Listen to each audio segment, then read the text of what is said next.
ધંધુકા નવનિર્મિત railway overbridge ઉપર ગમખ્વાર અકસ્માત સર્જાયો।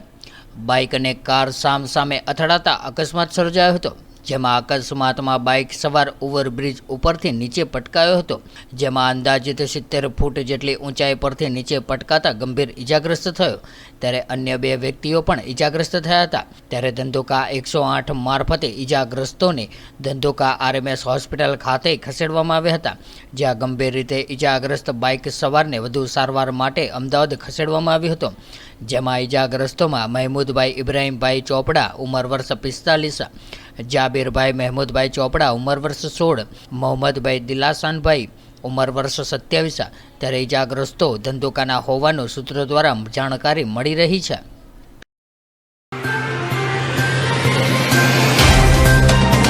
तो व्हाट्सएप, ट्विटर, फेसबुक, इंस्टा जहाँ भी आपका अकाउंट है, इसे शेयर बटन के द्वारा वहाँ पर शेयर करें।